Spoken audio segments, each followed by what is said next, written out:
马斯克马政委啊，最近又开始搞事情了啊。很多人都说马斯克跟中共的关系走得很近啊，但我一直认为啊，这马斯克跟中共之间在价值观上也没什么交集，他们之间也是同床异梦啊。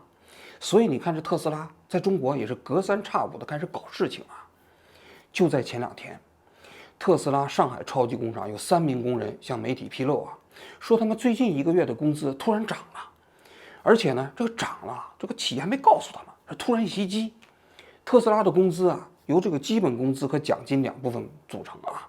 过去这个奖金大概相当于基本工资的1.2倍，但最近这1个月呢，奖金一下涨到了基本工资的1.5倍啊，就让这些工人就觉得有点百思不得其解呀。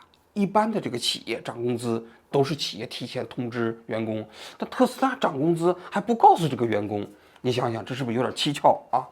这网上就流传了一份特斯拉的工资单，我给大家念一下啊。基本工资5355块钱，2班制夜班津贴120，平时的加班费是992块5毛2，季度奖金7711块2毛钱。这里头要给大家讲一下啊，特斯拉的季度奖金不是3个月的钱，是每个月都有这个钱，都是固定的数啊。你想想，如果要是1.2倍，就应该是1个月6000多块钱，现在涨到了7711块2啊，差不多就是基本工资的1.5倍。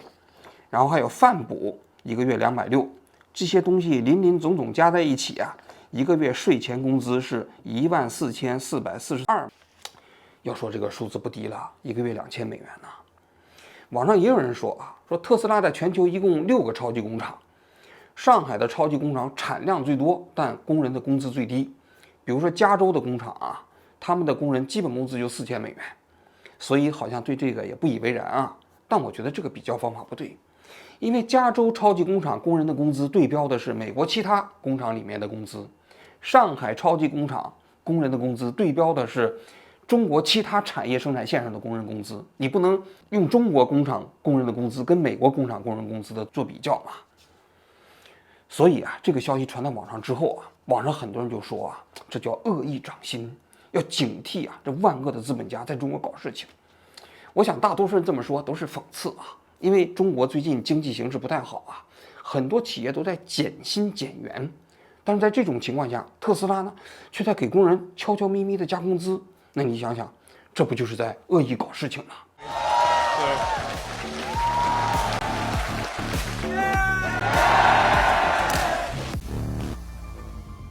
不过我觉得这种讽刺啊，也有一定道理啊，主要有3个方面。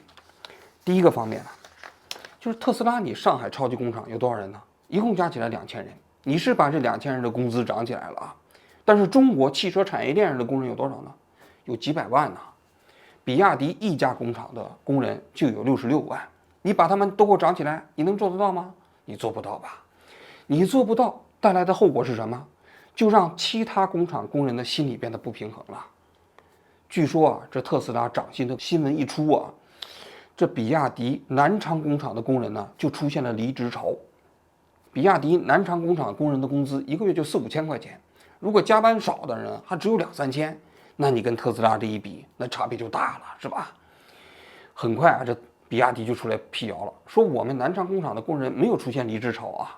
但你不可否认啊，一方面是特斯拉的那边的高薪，另外一方面是你其他产业线上工人的低薪，那肯定会让这些工人心里头发毛嘛，心里不平衡嘛。这一点我觉得你无可否认。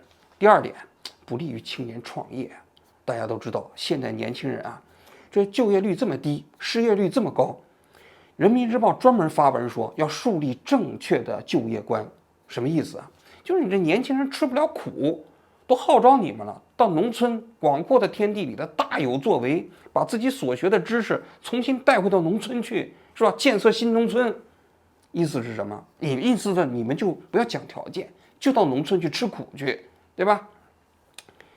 那这种情况下，你特斯拉给这么高的工资，那肯定很多人就会想啊，都想去特斯拉这种企业当产业工人呢，哪怕上过大学呀。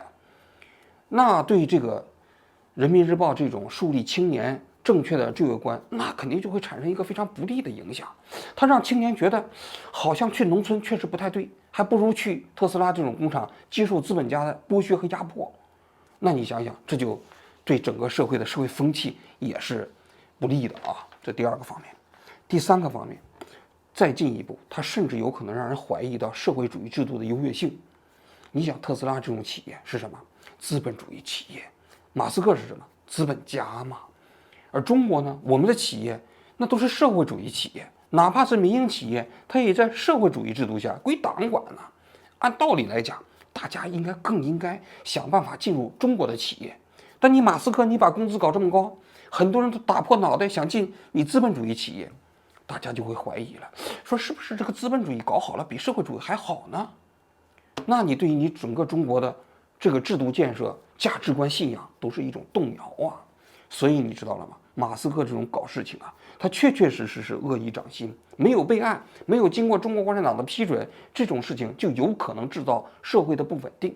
特斯拉又出来耍流氓了，一个纯的老六，一个普通的工人，你给他发5000块钱的底薪，一个月加班就6、7千块钱，合适吗？合适吗？一年17薪，一年就上12个月的班，凭什么发17个月的工资？发这么高的工资有利于年轻人奋斗吗？你看看人家国内其他工厂是怎么做的，好好去学一学，12个小时2班倒，流水线都干冒烟了，就4000块钱。所以说，对于特斯拉这种流氓的行为，我们只有2点：第一个，坚决抵制这种流氓行为；第二个，你能告诉我招聘的链接在哪里吧？当然，马斯克最近他不仅仅恶意涨薪呢，他前一段时间还恶意降价呢。7月6号这一天啊，中国汽车工业协会啊，在上海召开这个什么论坛啊。这中国汽车工业协会啊，都是中国典型那种行业协会啊，什么正事也不干，每天就搞点论坛呐，收钱呐，发点统计报表啊，就这样的啊。7月6号这一天呢，他们在上海召开论坛，汽车工业协会啊就召集了中国16家汽车企业，共同发布了一个汽车行业维护公平市场秩序承诺书。这承诺书一共有4条，最重要的是第1条，坚持遵守行规行约，规范市场营销行为，维护公平竞争秩序，不以非正常价格扰乱市场公平竞争的秩序。啥意思啊？就是说不能降价呀。大家你好我好大家好啊，反正这么大的市场，这么大一块蛋糕，咱们大家都活着，都可以活得好一点，千万不要乱降价。Model 3要降价，比亚迪就卖不动了。如果要是比亚迪降价，其他企业就不能活了。但是市场活了呀，比如说老百姓都买车了，我觉得这是良性循环啊。我这么想就危险了是吗？市场不是指老百姓那是指是车企是吗？业内人一眼就能看出来，就是这么一个这个所谓的承诺书啊，针对的就是特斯拉的。为什么呢？因为特斯拉自从进入到2023年之后啊，一直在降价。年初的时候啊，这Model 3和Model Y 啊都先降了1万，中间在国内的时候呢又涨了一波啊，但是到6月份的时候啊，他又给每一个车主搞了8000块钱的保险补贴，等于把价钱降下来了。紧接着他又把那个摩托 S 和摩托 X 啊分别降了3万5到4万5。那你想想，他对其他的汽车企业就构成了非常大的威胁嘛。你天天这么降价，那你别人怎么活呀？是不是？特斯拉你是自己成本挺低的，有人计算过，特斯拉它一辆车的利润现在有1.1万美金，差不多8万人民币。但是你国内这车企，人家蔚来呢，那还亏损呢。那你降价的话，那你让这些企业还怎么活呀？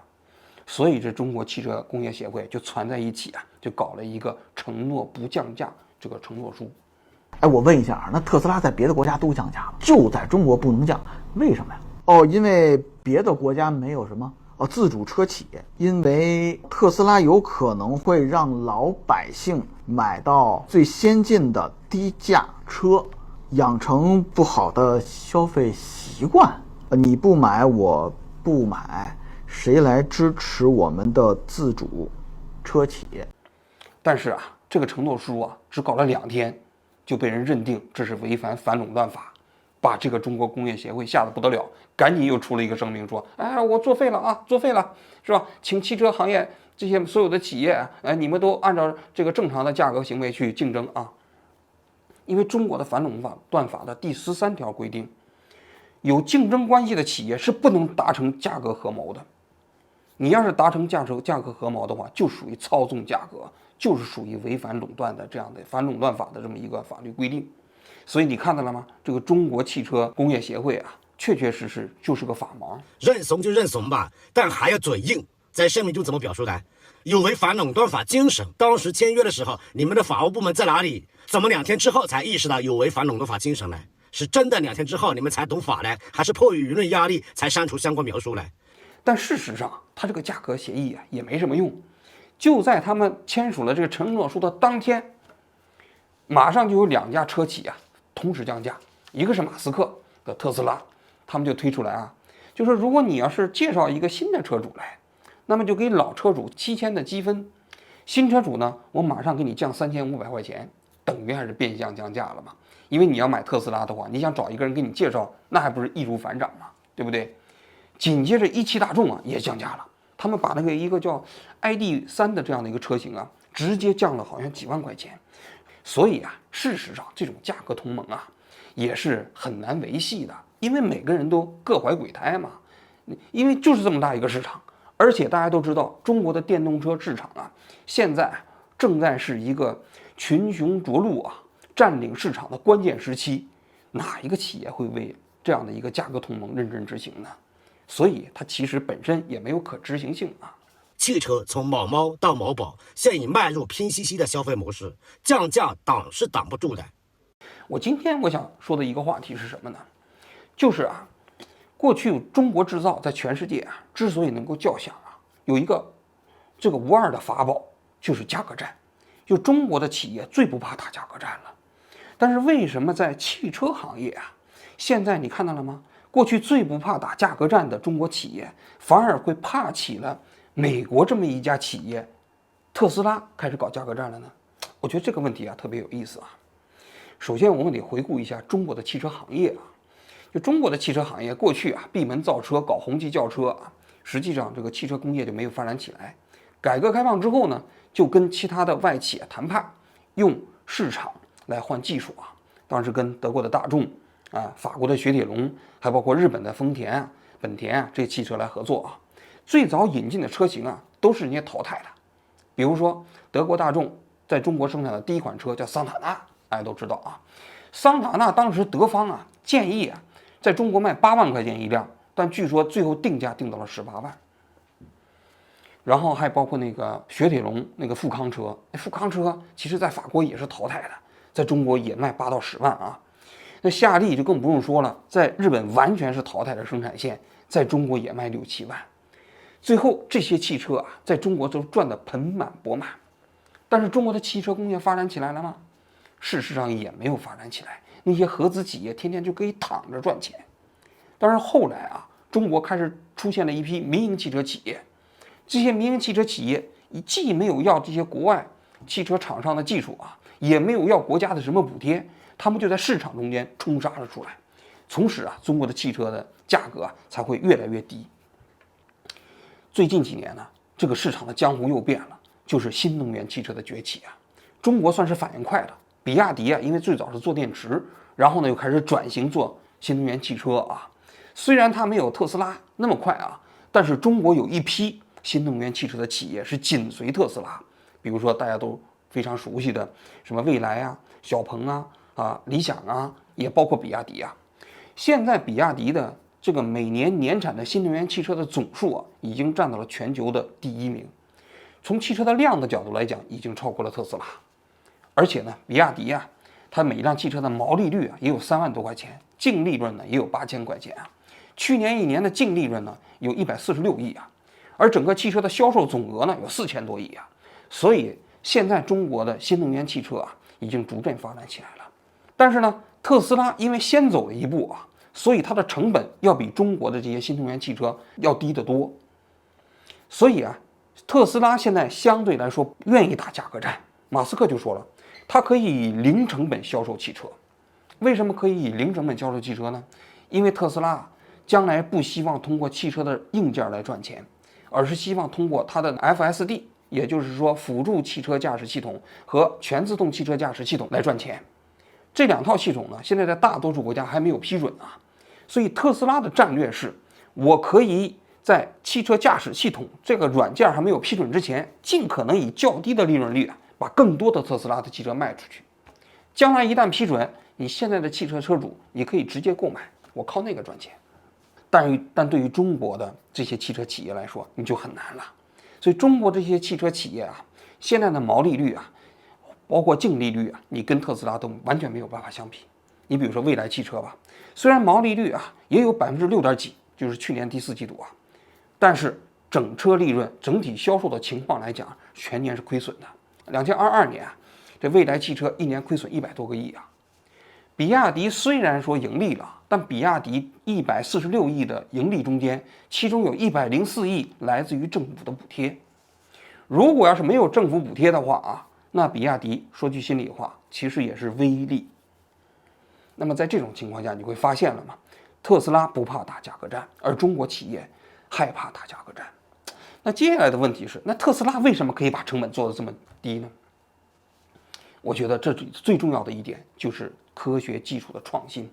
你比如说，这整个汽车那种一次成型的技术特斯拉搞了一个8000万吨级的还是6000万吨级的冲压机一下子就可以把汽车的这个车身给注压出来，45秒搞一辆汽车的车身出来。而传统的汽车车企这个工序需要2-3个小时。然后呢，特斯拉可以把不同汽车型号中间的配件高度的同源化，比如说它的Model 3和Model Y的这个零部件基本70%是通用的。汽车内部的这个线路设计高度集成化了。而且马斯克还宣布就下一步就是它的这个零部件的生产和汽车整车的生产可以进一步同时进行，甚至可以集成在汽车这个车身上面。未来特斯拉的成本还有50%的下降空间。马斯克说过吗？他有一个梦想，他说未来特斯拉在全球一年要销售4000万辆汽车，让人们都能买得起非常便宜的电动汽车。那你想想，在这种情况下，中国的汽车车企跟特斯拉就完全没法比了。因为中国过去之所以是世界工厂它的成本低廉，是因为劳动力价格低，然后给工人的福利水平比较低，所以它的成本比较低。但是特斯拉这样的一套体系它在整个产业链上没有几个工人，它完全不靠劳动力的价格低，就可以把整个的生产成本降下来。这就导致了它一方面可以恶意降价，另外一方面还可以恶意涨薪。As these things become less and less important, we'll just delete parts. They won't be there. If you say like probably 2 years from now, we make a car that has no steering wheels or pedals, and if we need to accelerate that time, we can always just delete parts, easy. Maybe it ends up being $25,000 or less. And you want a super efficient car so that the electricity consumption is very low. 时代变了，过去中国的世界工厂的美誉在新能源汽车所带领的第4次的产业浪潮面前这个规则会渐渐失效。所以中国的企业如果不能在创新领域内追赶特斯拉，那你这个中国的汽车工业要想跟特斯拉最终进行竞争的可能性就非常非常低。也包括其他领域因为现在 AI 这个创新设计使得这个人工成本在未来的产业制造过程中间所占的比例会越来越低。那么你中国如果不能完成产业升级的话那对整个中国的这个产业制造会构成极大的挑战。所以我就说对于新能源汽车来讲，中国过去几年的形势是不错的，因为中国反应比较快虽然没有进入到第1梯队，但至少进入到了第2梯队。但是随着特斯拉的这种生产成本的这个逐渐下降，留给中国车企的时间不多了。如果不能通过产业创新来降低成本，赢得市场，那么现在看起来非常红火的中国新能源汽车的这样的一个江湖可能大半以上的汽车车企都会死掉。当然了，在我看来死掉也是好事儿。为什么呢？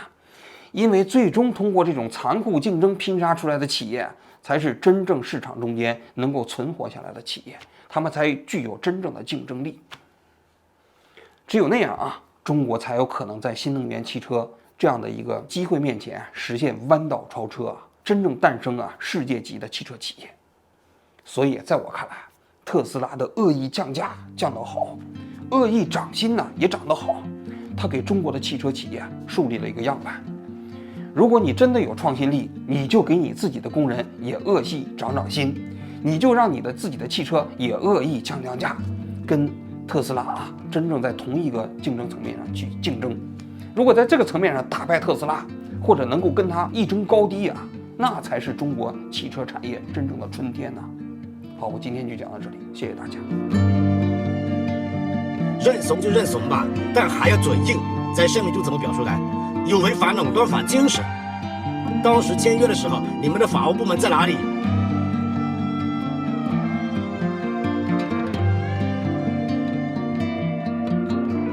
一个普通的工人，你给他发5000块钱的底薪，合适吗？合适吗？你看看人家国内其他工厂是怎么做的，流水线都干冒烟了，就4000块钱。你能告诉我招聘的链接在哪里吗？